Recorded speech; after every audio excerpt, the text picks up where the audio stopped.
Wiper voice YouTube channel நேயர்களுக்கு அன்பு வணக்கம். நான் உங்கள் ராசதமிழன். இன்றைய சூழ்நிலையில் அரசியல் எவ்வாறு சென்று கொண்டிருக்கிறது என்பதை பற்றிய ஒரு விவாதமும் கருத்துருவாக்கமும் இங்கு நமது அரங்கத்தில் நடக்கப் போகிறது. நம்ம அரங்கத்திற்கு நேரடியாக வந்து நமது கேள்விகளுக்கும் நமது கருத்துக்களுக்கும் பதிலளிக்கும் வண்ணமாக அரசியல் விமர்சகர் திரு ராஜ்கவின் அவர்கள் நம்மிடையே இணைந்துள்ளார். வணக்கம் ஐயா. தற்போதைய நிலையில் தமிழ்நாட்டில் அரசியல் களங்களானது எவ்வாறு செயல்பட்டு கொண்டிருக்கிறது? இதில் போட்டிகளில் முன்னுக்கும் பின்னுக்கும் ஓடிக்கொண்டிருக்கும் கட்சிகள் எவை என்பது பற்றி தங்கள் கருத்து? தாங்கள் கேள்வியை உள்வாங்கிக் கொண்டேன். தாங்கள் கேட்பது 2026 சட்டமன்ற தேர்தலுக்கான ஒரு முன்னேற்பாடு என்ன நடந்து கொண்டிருக்கிறது, கட்சிகள் என்ன செய்து கொண்டிருக்கின்றன, யார் யார் எந்த அளவு தமிழக மக்களிடம் சென்று மக்களை சந்தித்து அதற்கான ஒரு தன்னுடைய வாய்ப்புகளை பிரகாசப்படுத்திக் கொள்கிறார்கள் என்பதை பற்றி கேட்கிறேன் என்று நினைக்கிறேன். கண்டிப்பாக, நிச்சயமாக நல்ல கேள்வி. 2026 தேர்தல் என்பது மிக முக்கியமான தேர்தல் ஆகும் சார். தமிழக சட்டமன்ற தேர்தல் மிக முக்கியமான தேர்தல். காரணம் என்னவென்று கேட்டால், இரு பெரும் தலைமைகள், அதாவது திராவிட முன்னேற்ற கழக தலைவர் கலைஞர் அவர்களும் அஇஅதிமுகவின் முக்கிய தலைவர் புரட்சி தலைவி ஜெயலலிதா அம்மா அவர்களும் மறைந்துவிட்ட இந்த சூழ்நிலையில் அதற்கான அவர்களுக்கு பிறகு ஒரு மிகப்பெரிய ஒரு வேக்கம், அதாவது இடைவெளி இருந்து கொண்டிருக்கிறது. தலைவர்களுக்கான தேடுதல் இன்னும் இருந்து கொண்டு தான் இருக்கிறது. இப்படியாப்பட்ட சூழ்நிலையில் இன்று நிறைய, அதாவது சமீப காலமாக விஜய் கூட கட்சி ஆரம்பித்து விட்டார். அவரும் கொஞ்சம் வேகமாக போய்கொண்டிருப்பார் தான் பார்க்கிறேன். அவர் மட்டுமல்ல, நாம் தமிழர் சீமான் அவர்கள் இன்று லைம்லைட்டில் இருந்து கொண்டே இருக்கிறார். இன்னும் சொல்லப்போனால் மற்ற தலைவர்கள் தேர்தல் முன்னர் வருவார்கள் என்று நினைக்கிறேன். ஆனால் சீமான் அவர்கள் தினந்தோறுமே ஏதாவது செய்தியை வெளியிட்டு கொண்டிருக்கிறார், பேசி கொண்டிருக்கிறார். அது குறிப்பாக இளைஞர்களிடம், தமிழ் இளைஞர்களிடம் ஒரு தாக்கத்தை ஏற்படுத்தி கொண்டிருக்கிறது என்பதை நாம் கவனிக்கத்தக்கது.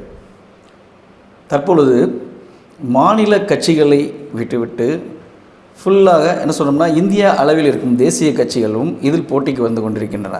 அவை கூட்டணிக்குள் அடங்குமா, அல்லது கூட்டணியை விட்டு வெளியேறி அவர்களது தலைமையில் ஒரு கூட்டணி அமைப்பார்களா? தமிழ்நாட்டை பொறுத்த வரைக்கும் மாநில கட்சிகள் தான் எங்கள் பிரதானம்.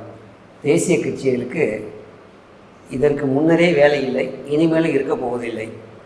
இங்கே அவர்கள் எப்படியாவது ஒரு களத்தை அமைத்து விட வேண்டும் என்று துடிக்கிறார்கள்.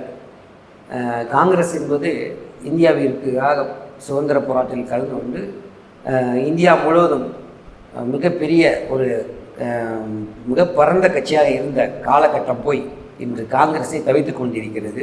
தொடர்ந்து பாரதிய ஜனதா கட்சி 3 முறை பாராளுமன்றத்தில் வெற்றி பெற்று இன்று அது தன்னை எந்த விதத்தில் யாரும் நெருங்கிவிடாத அளவுக்கு முன்னணியில் போய்கொண்டிருக்கிறது. ஆனால் தமிழ்நாட்டின் கள சூழ்நிலை அவ்வாறு இல்லை. இங்கிருக்கும் அரசியல் சூழ்நிலை என்பது வேறு விதமாக இருக்கிறது. காரணம், தமிழர்கள் எப்பொழுதுமே ஒரு தனித்தன்மை உடையவர்கள். தமிழ் கலாச்சாரம், தமிழர் பண்பாடு, இவற்றிற்கெல்லாம் எப்பொழுதுமே நமது மக்கள் முக்கியத்துவம் கொடுப்பார்கள். குறிப்பாக எடுத்துக்கொண்டால், நீங்கள் 2017 ஜனவரி பொங்கல் அன்று ஜல்லிக்கட்டு போராட்டம் பார்த்திருப்பீர்கள். அந்த போராட்டம் உலக அளவில் எங்குமே நடக்காத ஒன்று. வேறு வேண்டுமாறு ஜல்லிக்கட்டு போராட்டம் என்று இருக்கலாம், ஆனால் அன்று தமிழர்களின் ஒட்டுமொத்த மனக்குமுறல்கள் தான் வெளிப்பட்டது, தமிழ் உணர்வு. இன்று தேசிய கட்சிகள் எவ்வாறு மற்ற கட்சிகளை மிரட்டி உருட்டி உள்ளே வர நினைத்தாலும் அது ஞாபகம் வர வேண்டும். தேசிய கட்சிகள் ஞாபகம் வர வேண்டும்.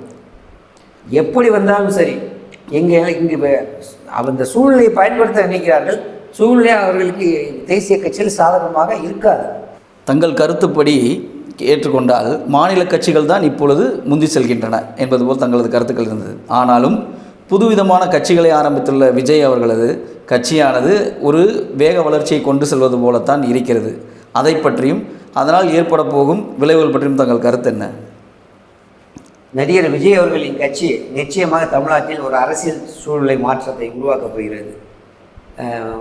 விஜய் அவர்களை யாரும் எளிதில் எடுத்துக்கொள்ள முடியாது. கமல் போன்றோ, மற்ற இதற்கு முன்னர் ரஜினி போன்றோ நாம் விஜய் எடுத்துக்கொள்ள முடியாது. இந்த தலைவருக்கான ஒரு இடைவெளி இருப்பது விஜய் பயன்படுத்திக் கொள்ள நினைக்கிறார்.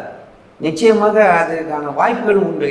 ஏனென்றால் மற்ற தலைவர்கள் யாரும் கண்ணுக்கு எட்டிய தூரம் பெரிதாக தெரியவில்லை. சீமான் அவர் ஒரு களமாடி கொண்டிருக்கிறார். அவருக்கான வாய்ப்புகள் நிறையவே இருக்கிறது. நடிகர் விஜயும் சீமானும் சேர்ந்து கூட்டணி அமைத்தால் அந்த கூட்டணி மகத்தான வெற்றி பெறக்கூடிய வாய்ப்புகள் இருக்கின்றன. காரணம், இன்று திமுகவின் மீது இருக்கும் அதிருப்தியானது நேர எதிராக பாஜக கூட்டணிக்கு அதிமுக கூட்டணி போகாது. நிச்சயமாக அவர்கள் புது மாற்றத்தை விரும்புவார்கள். இளைஞர்கள், விஜயின் ரசிகர் மன்றம், பிறகு பொதுவான மக்கள், ஏன் திமுகவில் இருக்கும் அதிருப்தி தலைவர்கள் கூட அந்த பக்கம் போக வாய்ப்புண்டு. குறிப்பாக அதிமுகவில் மிகப்பெரிய ஒரு மாற்றம் நிகழும். நிச்சயமாக அங்கு இருக்கும் தலைவர் நிறைய பேர் விஜயுடன் பேசி கொண்டிருப்பதாக கேள்விப்பட்டேன். அணிமாறுவதற்கு தயாராக இருக்கிறார் என்று கேள்விப்பட்டேன். எனவே அந்த அதிமுகவின் புது அதிமுகவாக விஜய் மாற வாய்ப்புள்ளது. தங்கள் கூற்றுப்படி இப்பொழுது இருக்கும் சூழ்நிலையில் 2026 சட்டமன்ற தேர்தலில் கண்டிப்பாக ஒரு புது மாறுதலும் ஒரு மலர்ச்சியும் ஏற்படுவது போல் தங்களது கருத்துக்கள் இருந்தது. நிச்சயமாக எங்களது அரங்கத்திற்கு எங்களுக்காக தங்கள் கருத்துக்களை பகிர்ந்து கொண்டதற்காக மிக்க நன்றியை தெரிவித்துக் கொள்கிறோம். நன்றி, வணக்கம். நன்றி.